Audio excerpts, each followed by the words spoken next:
Perfect for you. Part 1. When I started using dating apps, I was very excited because I thought that new opportunities awaited me. It wasn't so easy to meet gay guys the organic way due to my schedule, so online dating seemed perfect. But really, it became a monotonous task of swiping while having dry conversations. My belief in finding anything genuine dwindled, and I fell into the habit of doing what most people did, finding hookups. I made sure that I was safe at all times, and luckily none of the guys that I met were dangerous. But there were weirdos. I met Matt after I had been on a gay dating app for a couple of months. He was very cute and could hold a better conversation than most people there. We got to talking, which led us to find out that we lived quite near to each other, so we decided to meet up. When we were getting to know each other, there were some steamy texts exchanged.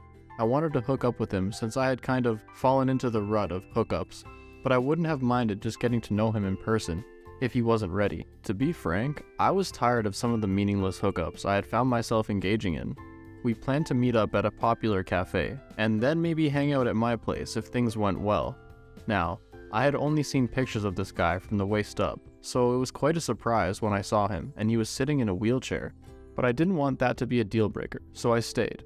"It's so nice to meet you in person, Gordon," he smiled. "You too, Matt. Well, at least you aren't some serial killer, right?" I laughed. "Oh, so you binge read dating horror stories too," he chuckled. "The less gruesome ones, yes. There's something about them that gets me hooked, you know. Tell me, what was the weirdest date you were ever on?" I asked. "Well, this one time, I met up with someone who wasn't even using their pictures." He continued to tell me more crazy things that he had experienced. He was incredibly animated and funny. I found myself really enjoying his company. We switched to talking a bit more about ourselves and our lives after a while. "So, I wanted to ask, were you born unable to walk, or was it an accident?" I asked. "Oh, I had a motorcycle accident a few years ago. My spine was completely destroyed, and I can never walk again," he revealed. "I am so sorry," which was all that I could say. It saddened me that he had to go through such an ordeal. No one deserved it. "Please, do not pity me. It had been a long journey to recovery, but now my life is pretty normal. I started going out more recently and getting back into the dating scene," he said. I admired him for going through what I can imagine was a huge adjustment.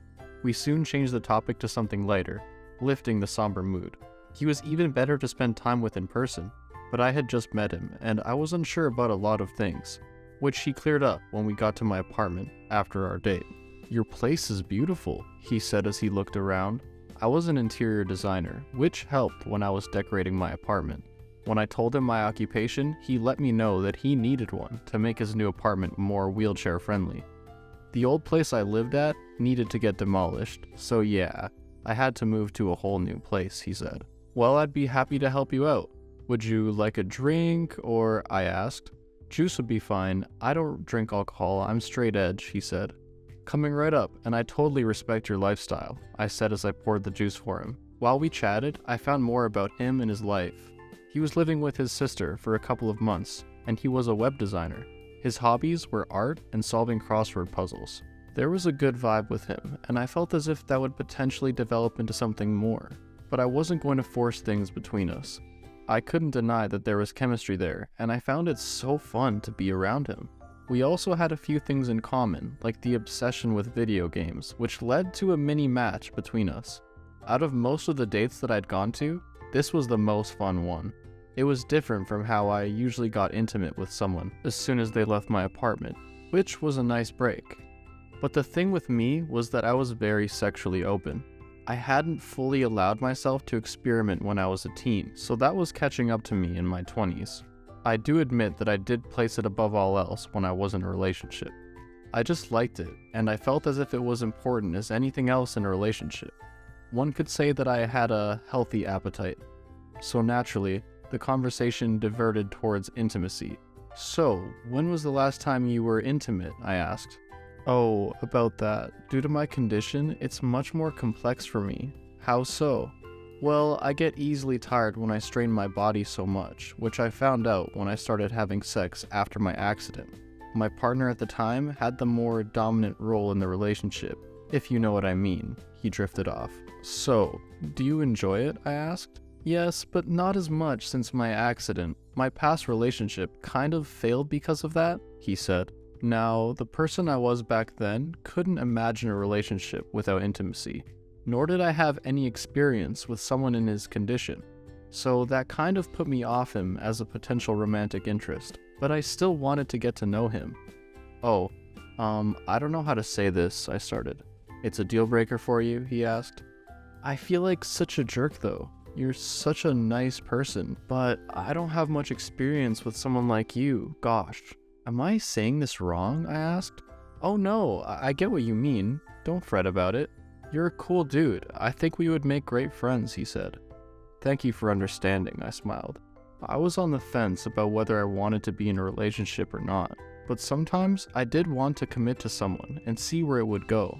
But I was quite hot-blooded, and I guess for a while, my whole mentality was that there had to be intimacy in a relationship. "Ooh, I feel hungry again. Can I order something for us? Is Chinese takeaway good for you?" I asked. "Sure, whatever you want. And I admit, I do love reading the fortune cookies," he beamed. "I know, right? That's always my favorite part," I exclaimed as I made the order. "I've always wanted to travel to China, or any other country ever since I was little," he confessed. "Dude, me too. It would be nice to be immersed in a different culture and learn more. I have an entire wall of postcards at home that my pen pals have sent me. You should come over and see it sometime." "I definitely will. You're actually giving me ideas on how to style your place," I said thoughtfully. "I guess that it was just my luck that I met you, right?" he grinned. A few minutes later, our food arrived, and my stomach couldn't help but grumble, which set him off into a laughing fit. "Well, thank goodness the food arrived on time. I wonder what or who you would have eaten if not," he chuckled. "Having my metabolism sucks. I'm always hungry. You're starting to look appetizing," I joked as I started to eat my food. "This is good actually. Much better than the food my sister cooks sometimes." "Let her hear you say that." "I'm sure she does it with love," I said. "With torture," he rolled his eyes. He was so hilarious and had me cracking the entire meal. Our personalities complemented each other so well, and even this early on, I could sense that we were going to be very good friends. The hours passed by like minutes when we were together, which barely ever happened with anyone else. "So I have to go now. My sister is coming to pick me up in a bit, but thank you so much for an amazing night. Before you go, we have to read our fortune cookies," I remembered. I took them out of the takeaway box and handed one to him. Mine read, "You are about to embark on a new path, but you must leave behind what weighs you down." I had no idea what that even meant. They could be so vague sometimes. I folded it and put it inside a drawer. "Got a strange one as well?" he asked. He showed me his, and it read, "You will suffer greatly for love." Damn. Pretty dark. Oh well, we don't have to listen to them. It's just random pieces of advice or whatever, I sighed. I walked him out and found his sister waiting for him outside. She looked to be in her early 30s and was nice. We continued to text non-stop for the rest of the night. He was so optimistic about life, and he always knew the right thing to say. Soon, we became the best of friends while I helped to get his apartment more wheelchair-friendly. His sister ended up moving out because she was only in town to help him when his apartment wasn't ready yet. We never stopped hanging out and becoming more loyal to each other. About a few months later, I met a man named Jordan, who completely swept me off my feet. Ours was a bit of a whirlwind romance because we quickly connected. Things with Jordan were easy, and when they weren't, we resolved conflict easily. Right from the beginning, there was chemistry between Jordan and me. I could barely keep my hands off him when we were dating, and it was the same for him. The best thing was that Jordan and Matt got along like a house of fire, so we became the terrible trio. Matt was usually with us, just hanging out and having a good time, and when I needed advice on anything, I knew that I could count on him, no matter what. Jordan and I got pretty serious, and I fell deeply in love with him. I couldn't fault him for anything at all, and I thought we were going to be together for a much longer time. Matt, on the other hand, had been going on dates, but not having much luck until Jordan set him up with a cousin of his, named Seth. We would go on double dates and hang out as couples often, but they ended up not lasting for a very long time. But alas, all was not rosy. Jordan seemed to be hiding a lot of secrets from me, but denying it when I asked him about them. I thought that he was cheating on me because that was the obvious thing. Matt was my strength when my relationship was on the rocks. I was really scared to lose Jordan because I loved him a lot, but the secrets got too much, and I had to know the truth. He told me that he had been offered a permanent post overseas and was considering going. "But you could have told me, my love," I said. "I know, but I didn't know if you would break up with me if you found out," he said. "Why would I? You'll be able to visit, right? We don't have to break up. We can do long distance," I said. I was willing to be committed to him and to try to make a long distance relationship work, and breaking up was not much of an option. I genuinely love him. So then he went overseas and we promised to maintain our relationship over the distance. But it wasn't as easy as I thought it would be. The different time zones and commitments to work left very little time to communicate. The state of our relationship got worse as time passed, and it started to feel like that we were just in a relationship for the sake of it. Throughout the demise of my relationship, I had Matt to help me through it. He was so loyal to me, and I felt very lucky to have him in my life. He listened to all my complaints and gave me the best advice that he could. In the end, Jordan and I ended the relationship amicably. We remained friends, but we thought that it was better for us to end things and stop forcing them. Even though the relationship had been pretty much done for a couple of months, I still felt really sad. When I told Matt, he invited me over immediately and told me to bring some ice cream along. "But girls do that," I argued. "First of all, stop stereotyping. My sister always made me eat ice cream when I had bad days, and watch romantic comedies, but we can watch some sci-fi if you want," he commanded. I liked it when he took control. It was cute. So I got my sorry self to the store nearby and bought a tub of ice cream, which I popped into his fridge when I went over to his place. "Now, come make yourself comfortable here," he said from the couch. "You're too kind to me. You're gonna make me cry," I sighed as I sat down next to him. He scooted a bit closer to me and cuddled me while we were watching his movie. We ended up eating a lot of ice cream, and he was right. It did make everything feel a whole lot better.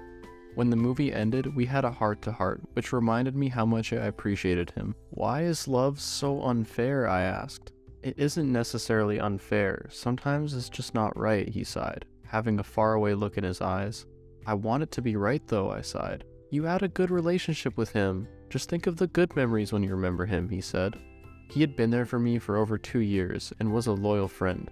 I wondered if things would have turned out if I gave him a chance.